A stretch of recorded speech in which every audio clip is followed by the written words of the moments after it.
vivieron sin saberlo en una casa que durante muchos años antes fue una funeraria. Con la cara de asustado como si hubiera visto a la misma muerte. A la zona donde tenemos lo de los ataúdes, donde los tenemos que poner, algo me agarró los pies, me los empezó a apretar bien fuerte y sonó un gruñido. Bienvenida, familia nocturna, a este nuevo episodio de Hablemos de lo que no existe. Esta historia tiene que ver con una familia, más que con una funeraria.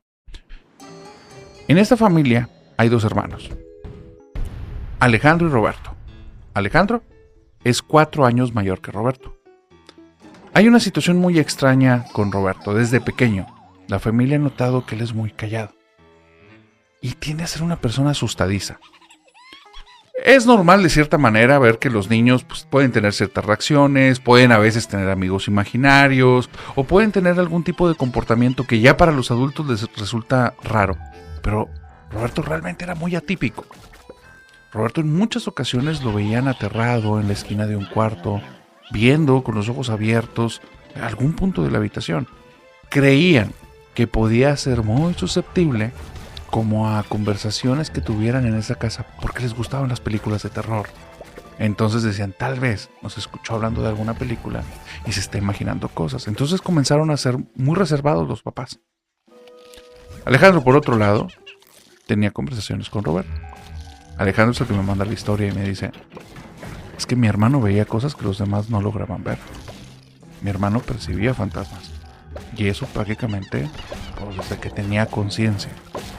Cuando lo encontraban en el cuarto, en muchas ocasiones a mí me dijo, es que hay una niña que viene aquí y quiere jugar conmigo, pero a mí me da miedo porque entró por la pared. Entonces, dice Alejandro que al principio cuando le contaba estas cosas a su hermano, pues él le decía, ay, no estés inventando historias, no estés jugando. Pero fue dándose cuenta que el miedo invadía a Roberto. Y él no tenía, digamos, apoyo familiar, porque los papás creían que ellos eran los que provocaban estas situaciones y no lo escuchaban, y él tampoco se sabía dar a entender. Y Alejandro pues lo tomaba más como por un juego y un cobarde. Pero poco a poco se fue dando cuenta que el comportamiento de Roberto cambió. Se volvió cada vez más aislado, no hablaba tanto. Se notaban ese tipo de episodios, pero él ya no perdía el control, ya no estaba llorando. Y dice, hubo un momento especialmente en el que yo noté que lo que ocurría era en serio. Mi papá, en una temporada muy larga, iba a visitar frecuentemente a un amigo. Su amigo tenía hijos. Un hijo mayor que nosotros, 2 hijos menores que nosotros. Pero pues nos llevaba para que pasáramos ahí sábados y domingos. Entonces mi papá se iba con su amigo a platicar o a tomar. Mi mamá se iba con la esposa de su amigo y nosotros nos quedábamos con los niños. Bueno, la primera vez, porque después de esa primera vez que fuimos, Roberto jamás se despegaba de mi mamá. Entonces yo le decía, vente a jugar, vamos a hacer algo, tienen balón de fútbol, tienen videojuegos, o sea, ¿para qué te quedas con mamá? Y él no me quería decir y se veía realmente aterrado. Después de que fuimos 3 veces, platiqué con él y le dije, a ver, ¿qué pasa? Me dice, es que en esa casa vive un señor que ustedes no están viendo, pero no es bueno. Es un señor grandote. El rostro lo tiene como si lo hubieran golpeado. Y se tiene canas. Y se asoma por los cuartos. Y cada vez que los veo a ustedes, a los niños, se enoja. Me da mucho miedo. Está como si estuviera buscando algo en esa casa. Ese día entendí que las cosas que él realmente veía, yo no me las podía ni imaginar lo aterradora que era. Pero el suceso más fuerte, y que fue el que transformó estas temáticas en tabú, fue a raíz de ir a una funeraria. Lamentablemente, cuando cumplí 20 años, Roberto tenía 16, falleció una prima, nuestra prima Emma. Ella no habían revisado, no checaron a tiempo unas situaciones que ella estaba presentando de salud. Tuvo un fallo cardiorrespiratorio, no sabemos con exactitud qué fue. El punto es que era una prima que queríamos mucho y nos dolió mucho. Cuando fuimos a la funeraria, Roberto no quería ir. Para mí era obvio por qué no quería ir. Si él ya veía estas cosas, él ya imaginaba que iba a estar saturado. Pero mis papás le dijeron, tienes que aprender, ya estás grandecito, son situaciones familiares que tenemos que atender. Y él nunca le decía ya a mis papás que él veía esas cosas y lo que se presentaba. Entonces, pues se armó de fuerzas y así, taciturno, apagado, fue. Y lo notaba porque todo el tiempo en la funeraria estaba como volteando al piso. Intentaba no ubicar la mirada en ningún punto del lugar. Solo lo ubicaba en el piso y de repente veía que volteaba de reojo, ¿no?, a uno y otro lado. Cuando llegó el momento de la misa de cuerpo presente, esos días, noté algo muy raro. Mi tía, la mamá de mi prima que había fallecido, estaba llorando, pues, desconsolada, como te lo puedes imaginar, rota del corazón, y gritaba y de repente parecía que se iba a desmayar y se le iba el aire. Pero cuando llegamos ahí a la celebración, estaba muy extraña. Tenía su mano arriba de su hombro. A mí me daba la idea como si estuviera agarrando una mano, como cuando te ponen la mano en el hombro y la tomas. Y volteo con Roberto y le digo, oye, hermano. Y me dice, no me preguntes, ya sé que me vas a decir, no me preguntes. Y le dije, ya, fíjate en la tía, parece que está agarrando una mano. Y me dice, mi tía cree que está agarrando la mano de Emma, pero esa cosa que está agarrando no es Emma y no es buena. Y entonces yo me asusté y le dije, ¿de qué? O sea, ¿de qué es esa mano que está agarrando? Y me dice, no quieres saber tú y no quieres saber mi tía. Esa fue la última vez que él tocó estos temas. Al día de hoy, yo tengo 40 años, él tiene 36. Y me senté a platicar con él después de escuchar los programas de Hablemos de lo que no existe.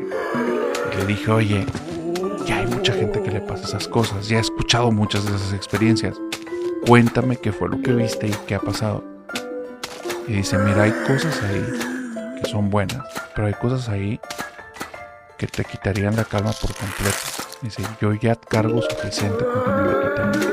No quiero hablar de ese tema. Dice, al día de hoy es un tabú. Él no quiere hablar. Y lo más fuerte lo vivió en esa funeraria. Don Jonasito, como le decimos, es el que acompaña al chofer en las carrozas, el que avienta las palabras para despedir, ¿no? Él nos estaba platicando que cuando ves un cortejo fúnebre en la calle hay que tenerle respeto. Bajarle la música, dejarlos pasar, darle su lugar. Nos comentó que en cierta ocasión traían un cortejo fúnebre muy largo. Dice, no sé cuántos carros son, porque no se deben de contar. Y yo le pregunté, ¿por qué no? Dice, muchos cuentan, dice, a mí no me consta, que si tú vas en la calle y cuentas los carros de un cortejo, te visualizas tú al final con la boca sellada y los ojos cerrados. Es algo que hablan mucha gente, que dicen que no los debes de contar porque al final te vas a ver tú. ¿Por qué? Dicen, no sé, pero es algo que siempre se ha dicho y pues las costumbres son las que mandan. Dice, en cierta ocasión que iba un cortejo muy largo, había una camioneta atrás de nosotros que pienso yo que traía prisa y traía música a todo volumen y estaba pite y pite queriéndonos pasar. En cierto momento como que se dio espacio y nos quiso rebasar. Y de repente nos volteó a ver a la carroza y puso cara de asustado. En eso no alcanzó a frenar y un tráiler se llevó la camioneta. Dice, nosotros frenamos y empezamos a seguir rápido. Dice, fue tanta mi impresión de ver la cara del joven con la cara de asustado como si hubiera visto la misma muerte, que lo traigo grabado. 2 días después me tocó llevarlo al joven hacia Panteón porque tuvimos el servicio de él. Dice, no quiero pensar qué pasó, pero sí le digo a todos que cuando van a un cortejo fúnebre, respétenlo, denle su espacio, si puedes evítalo y vete por otro lado. Ten empatía, porque no sabes lo que puede pasar cuando te burlas de algo así. Me mandaron una pregunta. Me preguntaban, ¿realmente crees en los espíritus? Porque nosotros sí. Voy a contarte algo aterrador que le pasó a una familia por vivir justo enfrente de una funeraria. La chica que me mandó esta historia me comenta que tenían ya 15 años viviendo en ese lugar y nunca había pasado nada, pero de repente algo comenzó a ocurrir. Un día llegaron a la casa Todos venían de algún tipo de viaje familiar que no tiene relevancia, pero cuando vienen llegando notaron algo muy extraño. La funeraria que estaba justo enfrente de su casa estaba toda encendida, puertas cerradas, y se veían sombras de personas pasando por las ventanas. Se les hizo muy extraño, ya no eran horas. Estamos hablando que eran pasadas las 11 de la noche, y por el tipo de lugar en el que estaban, la funeraria normalmente cerraba temprano. No era una ciudad grande. Se les hizo extraño. Le hablaron al dueño. El dueño les contesta en su casa. Y cuando le dicen todos estos datos, se les da las gracias. Y llega él junto con 3 carros para ver quién se había metido en su negocio. Cuando llega el dueño, las luces están apagadas y no hay signos de que ninguna persona haya estado adentro. ¿Qué fue? ¿Qué sucedió? Ellos ya no indagaron. Sienten que cumplieron con su parte. El dueño nada más les preguntó, oye, pero sí lo viste bien. Sí. Eran varias personas, no te puedo decir si eran hombres, mujeres o niños, pero se veían sombras pasando, o sea, había movimiento dentro de tu local. Y no sé en qué momento se apagaron las luces porque no estábamos asomados todo el tiempo viendo. Bueno, pasan los días y empiezan a ocurrir cosas muy extrañas justo en la funeraria. De repente, en la noche, cuando alguno de los miembros de esta familia está llegando, escucha que le chistean. Y cuando voltea, no hay nadie. Él cree que puede ser algún trabajador que les quiere jugar alguna broma, alguien con mucho tiempo, alguien que ya esté fastidiado. Así es que después de 3 o 4 noches que ha estado ocurriendo eso, va a hablar con el dueño, que es amigo de la familia. Y le dice, oye, está pasando esto. Y el dueño le dice, es que está muy raro, yo no tengo trabajadores en la noche. Cerramos y es un lugar tranquilo. ¿Qué se roban? Por eso el día que me hablaron yo llegué con gente porque dije de ser algún loco. No hay nada que se puedan robar aquí. No manejamos nada importante en el lugar. Porque pues, las cosas que están les competen a los familiares y a quién le pueden interesar. Voy a vigilar. A partir de ahí, contratan a un velador. ¿Por qué? Porque él cree que las luces que se prendieron y esos chisteos tal vez son de alguien que anda merodeando por ahí y los vecinos no se han dado cuenta. Entonces era su forma de contribuir un poquito, solo a la familia, a su negocio, pero también a la comunidad. Y se sentía más tranquilo. El velador duró 2 días. Cuenta que en la segunda noche que estuvo ahí, algo se sintió muy raro. Cuando iba llegando al lugar, desde que abrió la puerta, sintió como un aire frío y una sensación muy pesada. Aunque él se supone que todas sus rondas eran por fuera, no había realmente ningún techito en el que se ponía, donde se pudiera cubrir del sereno. El dueño de la funeraria era bastante humano.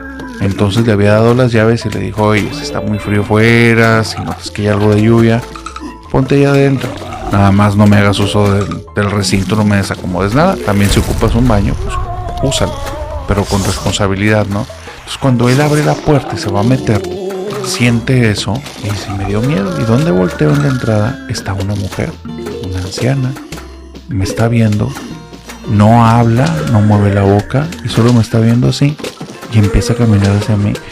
Corrí para adentro porque yo me di cuenta que no era una persona. Algo en su tonalidad no era normal. Después ya capté de que, oye, pues mi trabajo es ese. Mi trabajo es confrontar a esas personas, pero pues me agarró improviso, no me esperaba nunca ver algo así.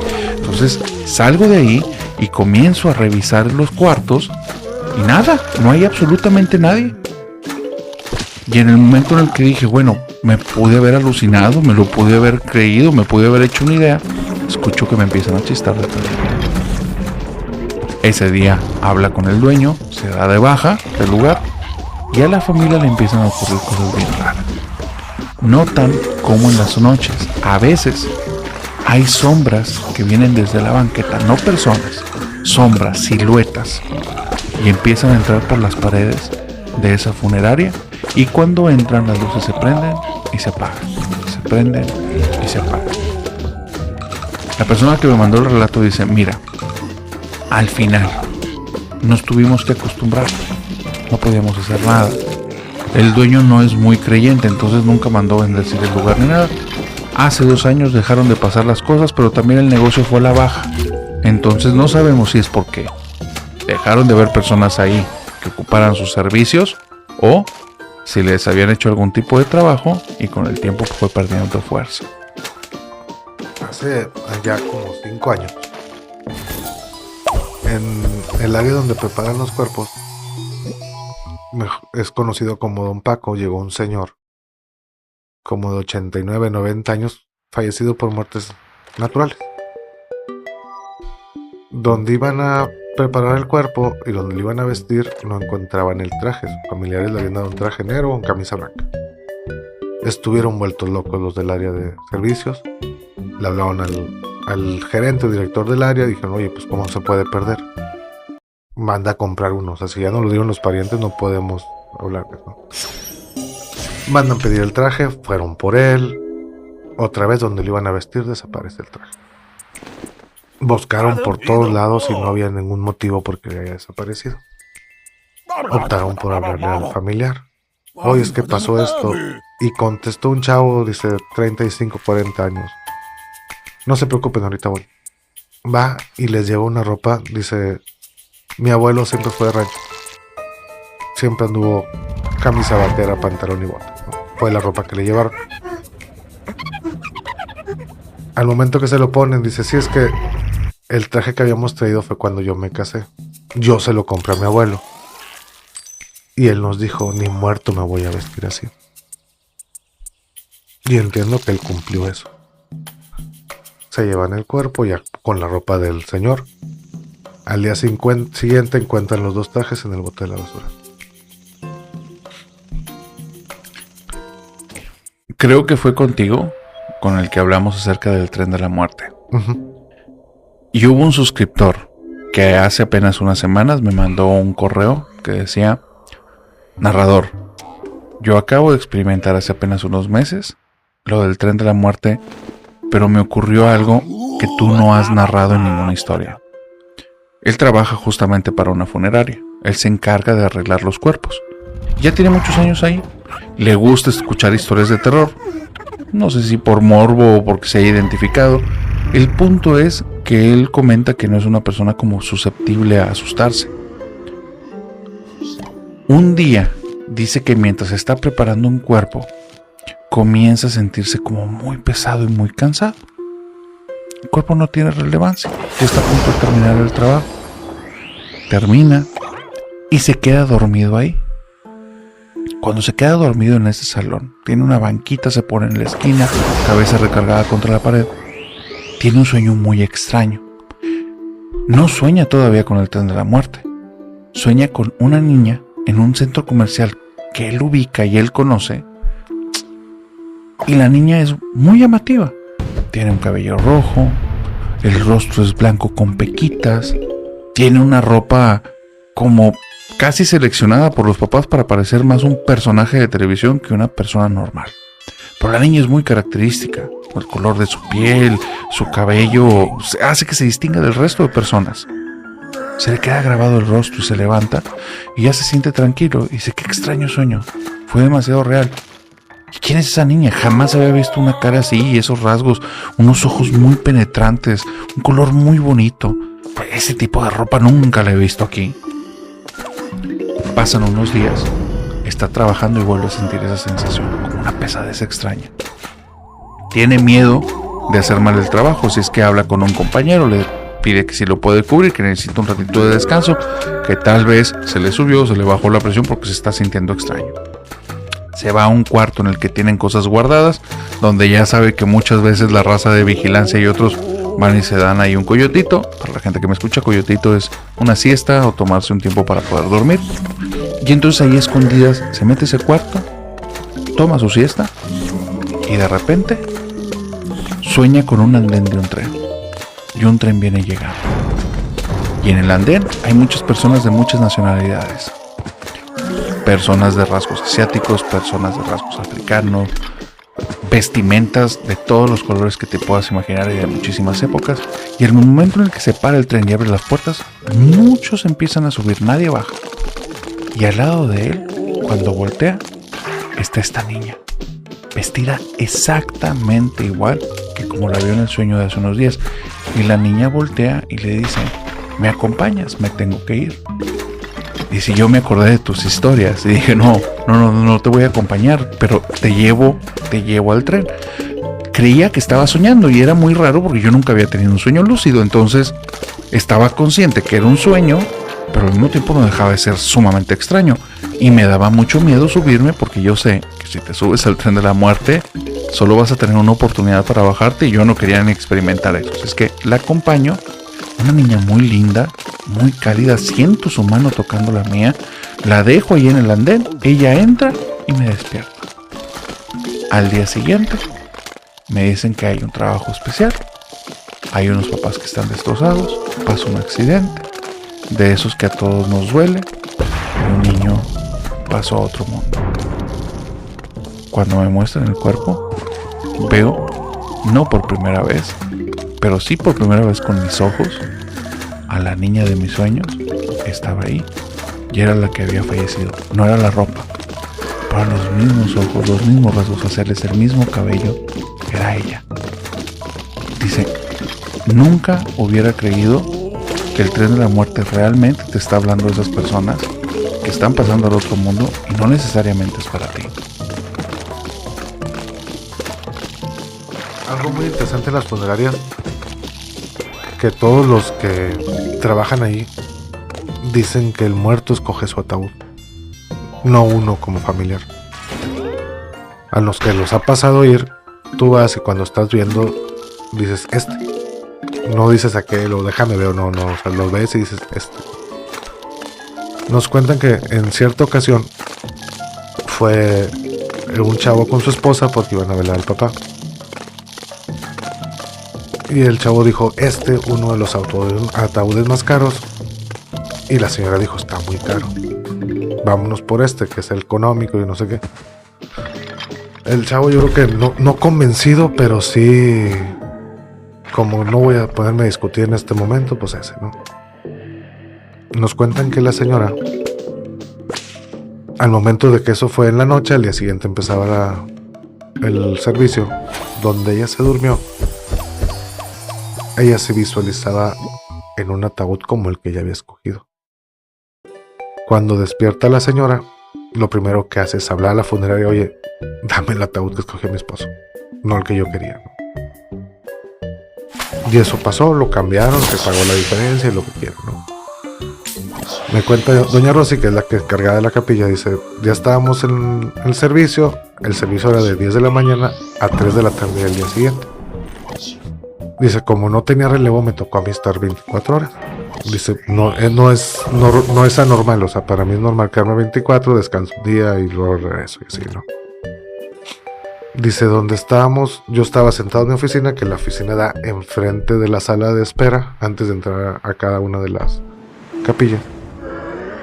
Donde ya estaba con el cansancio, empecé como a dormitar. Donde medio abro los ojos, veo entrar al señor que estaban velando. Me volteé a ver y nomás me dice con cara de no digas nada. Empieza a ver a sus familiares que estaban ya todos dormidos. Digo, no sé si eran las 2 o 3 de la mañana, ya era muy tarde. Ya habíamos cerrado la capilla para que no entrara nadie ni saliera nadie sin que nos avisaran. Y empezó a ver a todos. Donde se para enfrente de la esposa. No, primero va con la nuera y le sonríe y le dice así como gracias por escoger lo mío, ¿no? Dice, es lo que yo entendí. Donde ve a la esposa, la abraza y se sintió como un abrazo no de despedida sino de bienvenida. Al día siguiente la esposa amanece sin signos vitales. Fue todo un suceso. Llegó el doctor y dice, no, tuvo un infarto dormida, fue fulminante y se acabó, ¿no? Lo que me dice doña Rosy es que los velorios son como las bodas. Siempre que hay uno, tiene que continuar con otro y nunca sabemos cuándo nos toca a nosotros que estamos ahí. Estuvo buena. Pues hay que irle subiendo, dijiste, ¿no? Sí, vamos subiendo. Laura me comentó que cuando era pequeña vivieron sin saberlo en una casa que durante muchos años antes fue una funeraria. No se habían enterado, ellos no sabían.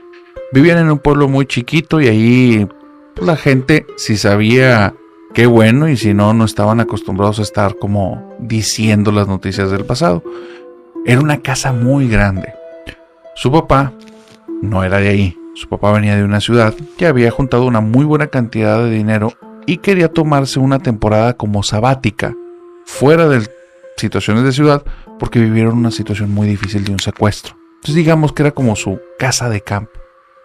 Un lugar de muy buen precio, no demasiado lejos de la ciudad, con personas que se veía que eran pues bastante amigables. Él no supuso que el precio iba relacionado con el giro anterior y que estaba tan abajo porque nadie ahí lo quería comprar. Entonces cuando se fueron a esta casona de 2 pisos y que tenía varias habitaciones en el segundo piso y las habitaciones sumamente amplias y que en la parte de abajo era raro que tuviera como tantas estancias, pues no se le hizo raro, dijo, pues algún tipo de construcción típica de aquí o algún tipo de salón de bailes o de eventos. Nunca jamás hizo la relación en, pues tal vez pudo haber sido una funeraria. Ella dice que a raíz de eso en esa casa sí los asustaban. Sí, y nos asustaban feo. La peor fue mi mamá. Pero no inició con ella, inició con mi papá. Mi papá, el que había comprado la casa, el que quería estar ahí para sus descansos, el que nos llevó ahí para su año sabático, no teníamos ni siquiera 2 meses en la casita cuando un día sonó un grito en la habitación en donde él estaba dormido y después nos contó que mientras estaba dormido comenzó a escuchar en el closet que le tocaban así 3 veces. Entonces, como nos tendemos a jugar bromas, él creyó que éramos alguno de, ya sea yo o mi hermanito. Creía que era alguno de nosotros. Entonces fue caminando lento al closet sin hacer ruido y cuando abrió la puerta, la movió, no había nadie dentro del closet y del otro lado de la puerta sonó y soltó un grito tremendo. Mi papá decía que no se iba a hacer ideas. Aparte había gastado una gran parte de sus ahorros para hacer este proyectito, entonces él no iba a tener mucha forma. Lo que él empezó a hacer es pasar no tanto tiempo dentro de la casa. Pasaba tiempo en el jardín, en el patio, montó un toldo y entonces de cierta manera se adaptó. A mí y a mi hermano nos pasaron cosas espantosas ahí, pero eran espantosas por extrañas. Un día, los dos entramos a nuestra habitación y en medio de la habitación estaba una niña con ropa de época. Algo que solo había visto en películas antiguas y en blanco y negro, pero jamás lo había visto con mis propios ojos. Y la niña se nos quedó viendo, caminó hacia el armario y nos hizo un ademán de guarda en silencio. Y la puerta, sin que ella la tocara, se cerró. Ese día mi hermano y yo sabíamos que tal vez ella fue la que le tocó el armario de mi papá, pero tal vez él no la veía y nosotros sí. Veto a saber. Mi mamá fue la que convenció a mi papá de que nos fuéramos de ese lugar. Ya habíamos pasado cerca de 1 año y medio y habían pasado cosas raras. Estar todos juntos en una reunión y de repente se abría una puerta y se azotaba. Estábamos en una reunión con un clima bastante agradable y entonces una de las ventanas del comedor se empañaba todo y se marcaban manos. Pero era de cierta manera sencillo vendernos la idea de que bueno, tal vez la agarramos antes de vernos y ahora que se empañó pues son nuestras propias manos. Nunca mi mamá quería corroborar ni decía, a ver, pongan las manos para ver quién fue el que marcó. Nunca. Entendíamos que era su forma como de adaptarse a la situación.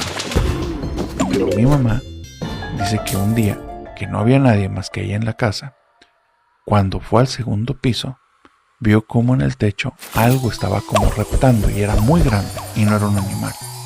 Donde bajó las escaleras, vio a 3 personas vestidas de negro que entraron caminando a una de las habitaciones. Ella creyó que se habían metido a la casa, así es que corrió para ver qué pasaba y vio cómo traspasaron una pared. Y en ese momento le dijo a mi papá, nos vamos de aquí, yo no puedo estar tranquila en este lugar. Todavía nos tuvimos que quedar un par de meses porque no era un cambio fácil. Pero a mí me consta que yo no sé si alguien más se mudó después de nosotros, pero en esa casa sí asustaban. Como les he hablado, don Jonás es una persona con la que yo platiqué mucho y él tenía como premoniciones, pero la gente no lo quería aceptar y le decía que eran déjà vus. En cierta ocasión me cuenta que él estaba dormido en su casa Y soñó como con visiones. Dice, soñé que vi la llanta de mi carro ponchada. Después que íbamos a un servicio y donde agarró el... ¿Cómo se llama? El arreglo floral, el principal o el que va en el ataúd, me corto. Y lo pongo ya cuando lo ponemos adentro del panteón. Salgo de ahí y tenemos un accidente. Entonces nomás vi imágenes. Y luego tenemos el accidente, despierto yo en el hospital y así. Dice, pues fue un sueño raro. Donde me despierto y veo la llanta ponchada de mi carro. Dije, esto ya no es normal. Y se agarró un taxi porque no tienes tiempo en la mañana, siempre sales con el tiempo medido. Para ir al trabajo, donde voy al trabajo, exactamente vamos al panteón con el arreglo que yo ya había visto en mi sueño. Donde acabamos el servicio, le digo al chofer o el que lo ayuda, oye, pon el arreglo tú, ¿no? Donde le agarra el arreglo también se corta el chofer. Y donde veo que se corta, lo vuelvo a tomar yo y lo pongo adentro. Donde vamos saliendo, damos vuelta como para regresar a dejar la carroza. Y le dije, espera tantito, vamos a llegar por un refresco. Donde apenas nos ahorillamos, el carro de la choca.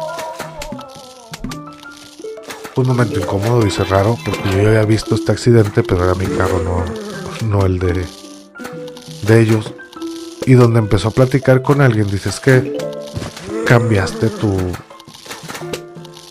destino. Sí, pero no por el hecho de que ya te lo supieras. Porque dice, era como un tipo brujo o chamán el que le estaba platicando. Dice, porque en tu sueño pusiste tu sangre en el ataúd.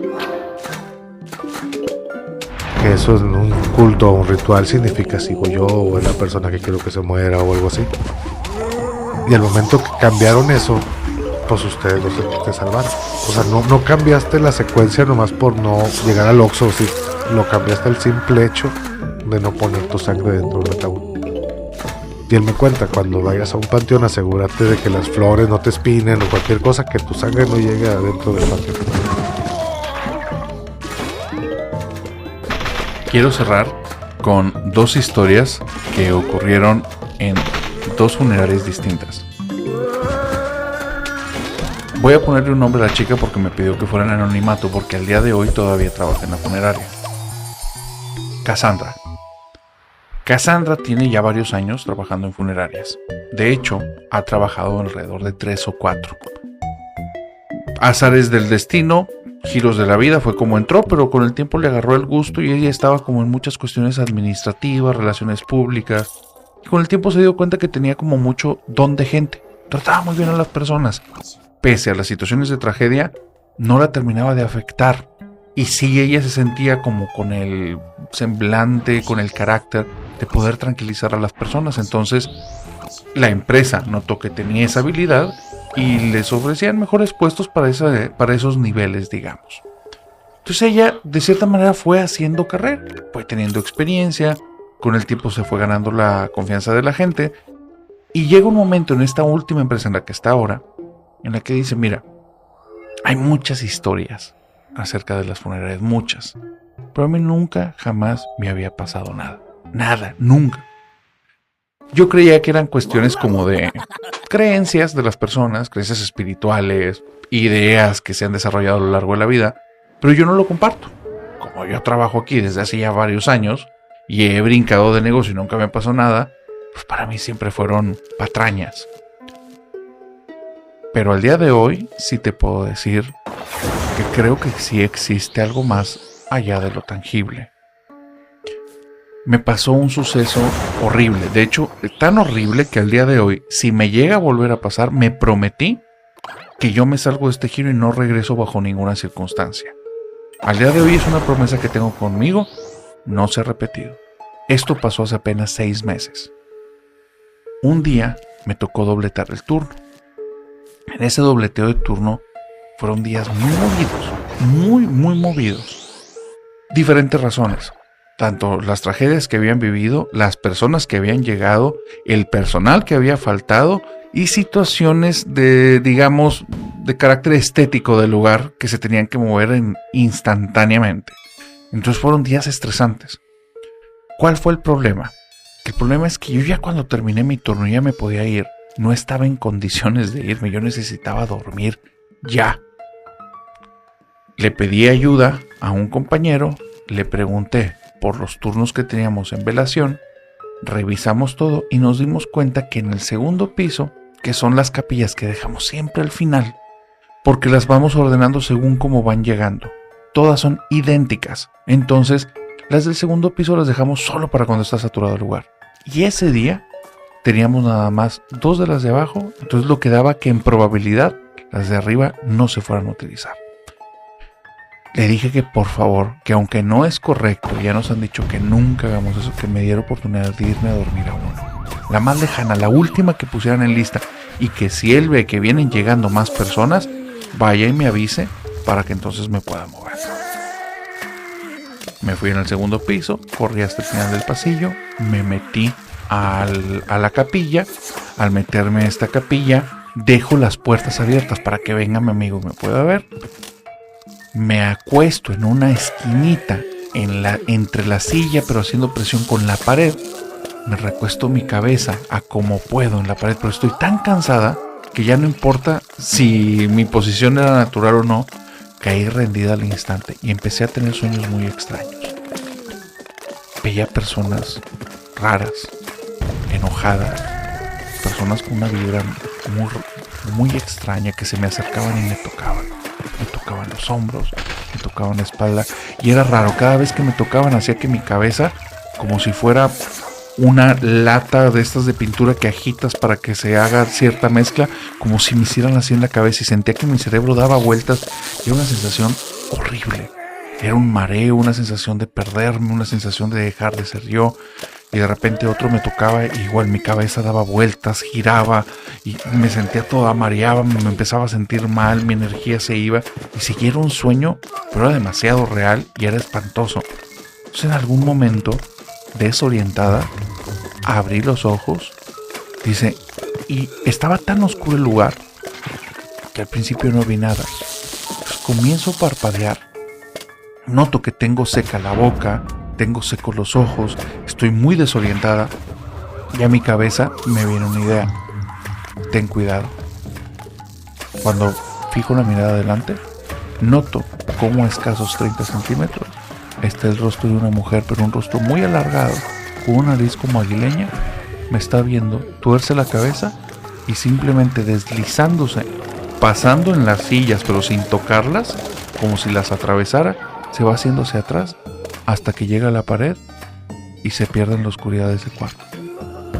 No quise gritar porque, pese a la situación que jamás en la vida había vivido, no dejo de ser una profesional y que estoy encargada de ese lugar. Entonces no quería gritar, mi corazón estaba a 1000, estaba muy desorientada.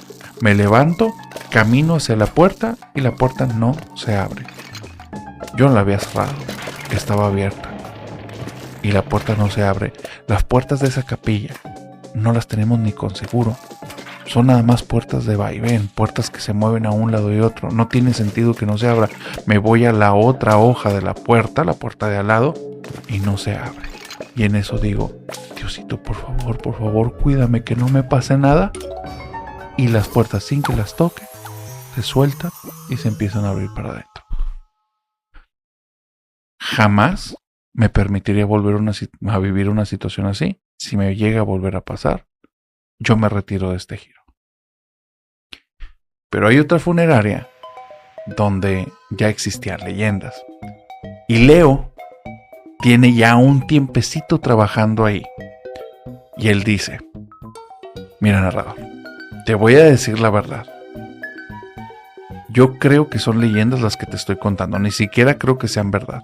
Pero hay algo que a mí sí me llama la atención. Y es que, a pesar del salario, que pagamos muy bien, pagamos mucho mejor que otras, la gente con nosotros no dura. Y siempre, cuando se salen, nos cuentan que es porque los asustaron. Yo ya tengo aquí un buen tiempo.